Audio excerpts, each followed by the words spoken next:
ये हमने एक किट बनाई है जिसमें हमने शो किया है कैपेसिटर्स को पैरेलल या सीरीज में अगर हम कनेक्ट करते हैं तो उनकी वैल्यूज में कैसे चेंज आता है, ओवरऑल वैल्यूज में, यानी इक्विवेलेंट कैपेसिटेंस की वैल्यू कैसे चेंज होती है। इसको बनाने के लिए जो भी रिक्वायर्ड कंपोनेंट्स हैं वो आपको इस बोर्ड पे दिख रहे हैं, ये सारे आपको हमारी तरफ से प्रोवाइड किए जाएंगे। इसके साथ जो लेआउट है वो भी आपको मिलेगा, जिसको आप किसी कार्डबोर्ड के ऊपर फिक्स करके इजिली बना सकते हैं। उसके लिए एक ट्यूटोरियल वीडियो भी आपको मिलेगा जिसमें हमने ये शो किया है कि इस पेपर सर्किट को आप कैसे इजिली बना सकते हैं। इसमें जो भी कंपोनेंट्स लगे हैं पहले उनका डिस्क्रिप्शन हम लेते हैं कि वो कैसे वर्क करते हैं, उनका क्या फंक्शन है, देन हम इस सर्किट को समझने की कोशिश करेंगे और कैपेसिटेंस की वैल्यू के बारे में जानेंगे कि कैपेसिटर का क्या वर्क होता है।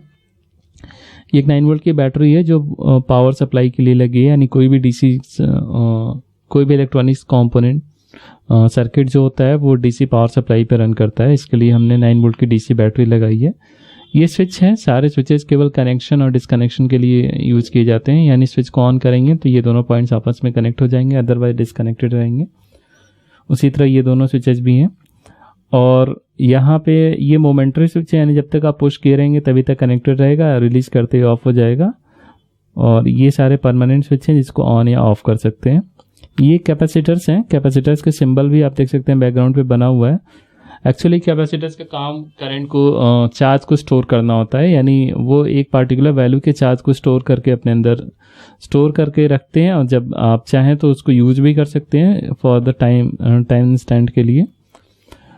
यहाँ पे हमने आप देख सकते हैं कि एक सर्किट बनाई है जिसको शो करने के लिए हमने एक टाइम कांस्टेंट का यूज़ किया है, यानी कैपेसिटर जहाँ भी हम यूज़ करते हैं उसके साथ एक रेजिस्टेंस अगर हमने यूज़ किया है तो आप देख सकते हैं आरसी जो वैल्यू होती है वो उस सर्किट के टाइम कांस्टेंट को शो करती है। यानी अगर इक्विवेलेंट रेजिस्टेंस अगर इसके इस एलईडी के क्रॉस देखें हम तो यानी इस एलईडी के दोनों टर्मिनल के क्रॉस देखें तो इक्विवेलेंट रेजिस्टेंस ये आर है और कैपेसिटेंस जो है अगर ये आपने ऑन किया है तो ये कैपेसिटेंस होगा, ये ऑफ किया है तो इसको हटा देंगे और इनमें से फिर हम चूज करेंगे। इसको अभी हम फिर से डिस्क्राइब करेंगे। यहाँ पे एक एलईडी लगी है, एलईडी का काम इंडिकेशन होता है। यहाँ रेजिस्टेंस लगा है एलईडी को बेसिकली टाइम कांस्टेंट को प्रोवाइड करने के लिए। एलईडी को लगाते समय आपको ध्यान रखना है कि इसमें जो करंट का फ्लो होता है वो हमेशा एनोड से कैथोड की तरफ होता है, यानी बड़े वाले लेग से छोटे वाले लेग की तरफ करंट फ्लो करती है। एलईडी को आप मल्टीमीटर से चेक भी कर सकते हैं। अगर यहाँ पे कॉन्टिन्यूटी पॉइंट पे रखेंगे और रेड वाला अगर हम एनोड पे रखेंगे और ब्लैक वाला कैथोड पे तो एलईडी के को हम चेक कर सकते हैं। ये आप देख सकते हैं एलईडी ग्लो कर रही है, इट मीन्स कि एलईडी हमारी सही है। और अगर आपको वोल्टेज चेक करना है तो मल्टीमीटर को आप डीसी सोर्स पे रखेंगे, डीसी पे, और यहाँ पे आप चेक कर लेंगे कि इसका पॉजिटिव पिन और नेगेटिव पिन सही डायरेक्शन करंट करेंगे। आप देख सकते हैं 9.68 वोल्ट। ये यानी जो हमारी बैटरी है वो फुली चार्ज्ड है। अब इसको हम थोड़ा समझने की कोशिश करेंगे। पहले देखते हैं हमारी सर्किट कैसे रन कर रही है। इसको अगर हमने पहले सारे स्विच को हम ऑफ कर देते हैं, ये भी ऑफ, ये भी ऑफ। अगर सारे स्विच ऑफ हैं तो आप देख सकते हैं जो करंट फ्लो होगी वो इधर से करंट का डायरेक्शन होगा। ये स्विच ऑफ है तो इधर करंट नहीं जाएगी, ये भी ऑफ है, इधर भी नहीं जाएगी, ये भी ऑफ है, यानी ओवरऑल करंट जो है वैसे फ्लो करती रहेगी, यानी एलईडी हमारी ऑन रहेगी आफ्टर ऑल। अगर हमने इस स्विच को ऑन कर दिया तो करंट इधर भी फ्लो करेगी और इधर भी फ्लो करेगी। तो इसको हम देखते हैं। अगर हमने इसे ऑफ किया, इसको ऑन कर दिया और अब हमने स्विच को ऑन किया तो आप देख सकते हैं कि एक्चुअली यहाँ से करंट फ्लो हुई होगी जिससे कैपेसिटर चार्ज हुआ होगा।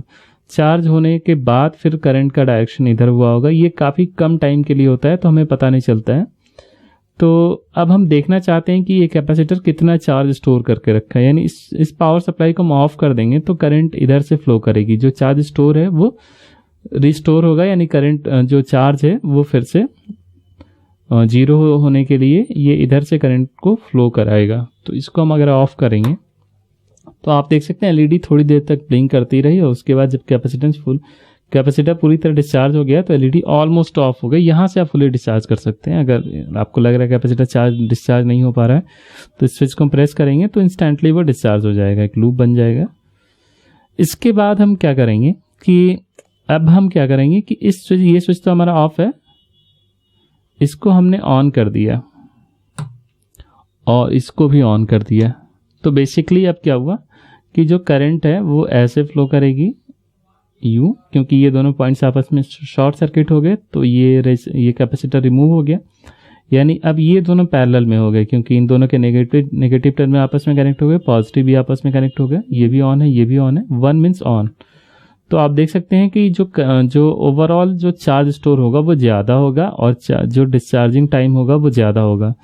तो इसको हमने ऑन किया। अब हम इसको ऑफ करेंगे तो आप देख सकते हैं कि कॉम्परेटिवली ज़्यादा टाइम लग रहा है एलईडी को डिस्चार्ज होने में, क्योंकि कैपेसिटेंस की ओवरऑल वैल्यू जो है वो बढ़ गई है। इट मीन्स कि कैपेसिटेंस अगर हम पैरेलल में ऐड करते हैं तो कैपेसिटेंस की ओवरऑल वैल्यू बढ़ जाती है। अब हम क्या करेंगे कि इस कैपेसिटर को हम ऑन कर देंगे, ऑफ कर देंगे, इस स्विच को हम ऑफ कर देंगे तो यानी करंट जो है अब ये दोनों सीरीज में हो गए।